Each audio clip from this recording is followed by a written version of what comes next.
आज हम बनाएंगे मंचाओ सूप। मंचाओ सूप बनाने के लिए वेजिटेबल स्टफ भी बनाना पड़ता है, उसके साथ फ्राइड नूडल्स भी बनाना पड़ता है। आज की रेसिपी में स्टेप बाय स्टेप सारी चीज़ को हम कवर करेंगे, जैसे कि कैसे घर में हम वेजिटेबल स्टफ बना सकते हैं, उसके साथ इंस्टेंट फ्राइड नूडल्स भी बना सकते हैं। आप देख सकते हो इसका texture. Readymade restaurant style soup हम घर में बना के तैयार करेंगे और कम टाइम में कम इंग्रेडिएंट्स के साथ। चलिए रेसिपी शुरू करते हैं। पहले हम इंस्टेंट फ्राइड नूडल्स बनाएंगे। उसके लिए मैंने कुछ नूडल्स ले लिया है। ये बहुत मोटा वाला नूडल्स नहीं है, मीडियम वाला नूडल्स है, आप देख सकते हो। और ये वेज नूडल्स है। मैदे को गूंद के भी डायरेक्ट घर में हम नूडल्स बना के तैयार कर सकते हैं। फ्राइड नूडल्स उसमें से बना सकते हैं, लेकिन ये जो रेडीमेड नूडल्स है, इसमें फ्राइड नूडल्स बनाने के लिए जितना टाइम लगता है उस तरीके से भी उतना टाइम लगता है। यहाँ मैंने पानी को गर्म किया है। पानी जब उबलना शुरू होगा उसमें हम नूडल्स को डालेंगे और नूडल्स को हाथों में मैंने थोड़ा खुला कर दिया है। सारे नूडल्स को डाल देंगे। एक उबल आने के बाद हम थोड़ा सा हाथ में प्रेस करके नूडल्स को चेक करेंगे, फिर इसको बंद करेंगे। ज़्यादा नहीं उबालना है, अगर आप ज़्यादा उबालोगे तो नूडल्स आपस में चिपक जाएगा, फिर अच्छे से फ्राई होके फ्राइड नूडल्स बन के तैयार ठीक से नहीं होगा। थोड़ा सा पानी में इसको डालेंगे। बहुत कम टाइम इसको बॉईल करना है। पानी बॉईल होने के बाद 1-1.5 मिनट के लिए बस इसको उबालना है। एक उबल आ चुका है तो अभी हम फ्लेम को बंद कर देंगे और ये जो नूडल्स है इसको एक छन्नी में छान के ले लेंगे और टैप के नीचे ठंडे पानी से अच्छे से धो लेंगे। छन्नी में मैंने नूडल्स को लेके टैप के नीचे ठंडे पानी से 2 बार धो भी लिया है। अब इसको थोड़ा सा टाइम ऐसे रखेंगे। आप देख सकते हो ये अच्छे से एक एक करके बन के तैयार हुआ है। ये जो नूडल्स है इसको हम डायरेक्ट भी फ्राई कर सकते हैं, लेकिन मैं यहाँ थोड़ा सा कॉर्नस्टार्च इसमें ऐड करूँगी। पहले हाथों में इसको थोड़ा खुला कर देंगे। इसको कॉर्नस्टार्च या कॉर्नफ्लोर भी आप बोल सकते हैं। तो आधा टीस्पून मैंने यहाँ ले लिया है कॉर्नफ्लोर को। उसको नूडल्स में डालेंगे, हाथों में थोड़ा सा मिला देंगे और एक साथ ज़्यादा नूडल्स फ्राई नहीं करेंगे। कढ़ाई में जितना आएगा उसी हिसाब से हम नूडल्स डालेंगे।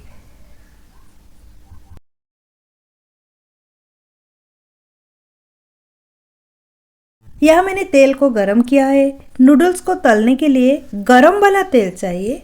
कम आंच में तेल को गरम नहीं करना है, हाई फ्लेम में तेल को गरम करना है। और तेल जब अच्छे से गरम हो जाएगा उसमें उबला हुआ नूडल्स को डालना है।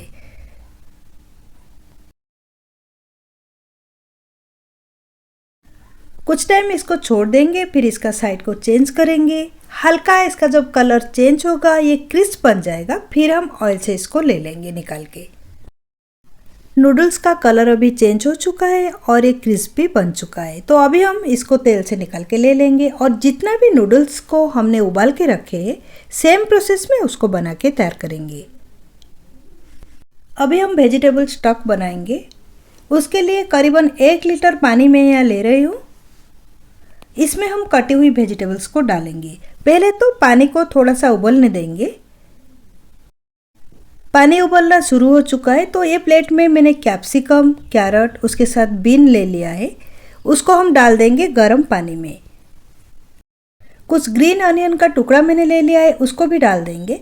ऐसे तो जो वेजिटेबल का छिलका होता है उससे भी आप वेजिटेबल स्टॉक बना सकते हो, लेकिन पहले से अच्छे से धो के उसको लेना है। अगर हमारे मन में रहा कि बचे हुए वेजिटेबल्स में तो बनाना है वेजिटेबल स्टॉक, ऐसे ही डाल दिए तो फिर वो जो स्टॉक है अच्छे से बन के तैयार नहीं होगा।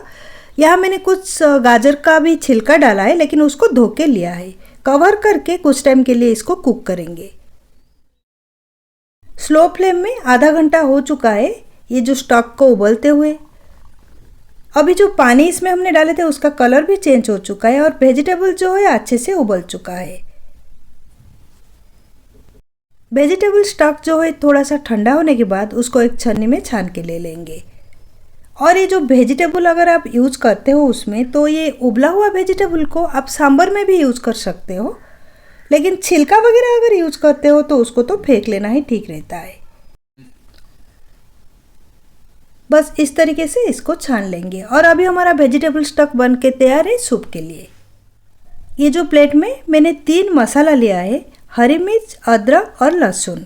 हरी मिर्च 3, अदरक 1 इंच पीस को कद्दूकस करके लिया है और ये जो लहसुन है 2 बड़ा वाला लहसुन को छोटे छोटे टुकड़ों में कट करके लिया है। ये जो सूप है इसमें ज़्यादा वेजिटेबल्स मैं नहीं ऐड करने वाली हूँ, इसलिए मैंने यहाँ ले लिया है आधा गाजर को छोटे छोटे टुकड़े में कट करके।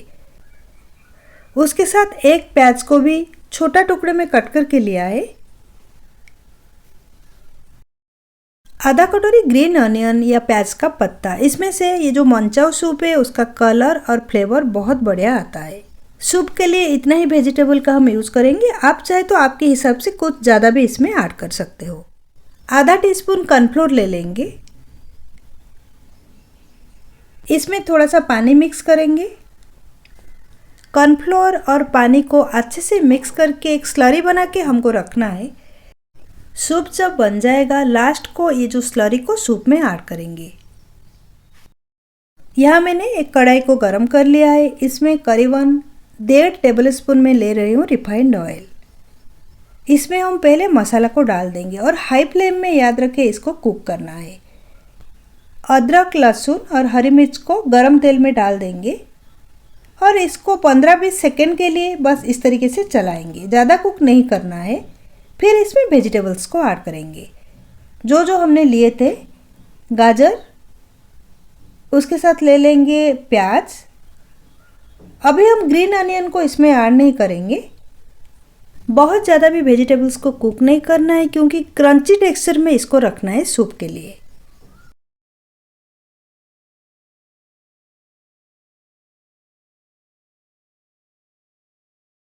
फिर हम इसमें ऐड करेंगे सोया सॉस करीबन 2 टेबलस्पून। उसके साथ रेड चिली सॉस ले लेंगे।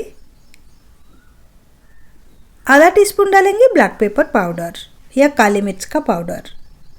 ग्रीन अनियन को अभी हम इसमें डालेंगे। सारे चीज़ को मिक्स करते हुए 1-1.5 मिनट के लिए कुक कर लेंगे। अभी हम इसमें मिक्स करेंगे वेजिटेबल स्टॉक और उसके साथ 1 ग्लास पानी।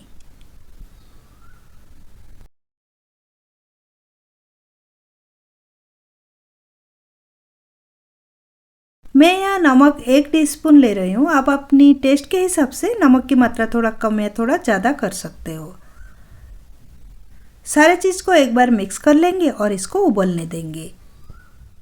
सूप में अभी उबल आ चुका है, फ्लेम को मैंने यहाँ स्लो कर दी है।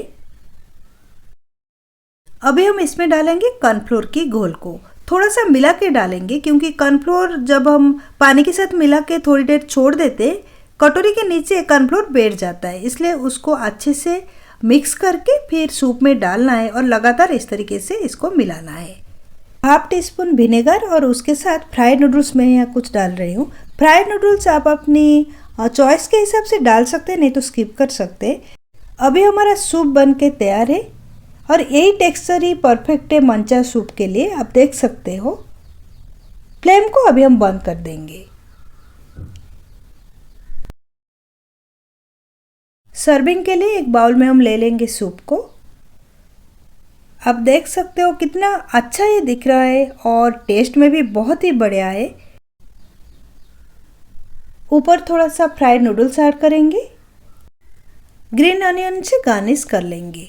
अभी हमारा मंचाओ सूप बन के तैयार है, बहुत ही बढ़िया बना है और टेस्ट में तो ये बहुत ही अच्छा है। कम इंग्रेडिएंट्स में बहुत सारे मंचाओ सूप घर में बन के तैयार हो जाता है। अगर हम एक बार ट्राई करें तो हमको भी पता चलता है ये बनाना बहुत ही आसान है। ये रेसिपी आप भी एक बार ज़रूर ट्राई करें। रेसिपी के बारे में आपके अनुभव कमेंट सेक्शन में शेयर करें। इस तरीके की बहुत इजी रेसिपी के लिए मेरे चैनल को सब्सक्राइब करें और राइट साइड में जो बेल आइकन है उसको क्लिक करके ऑल नोटिफिकेशन बेल को ऑन करें।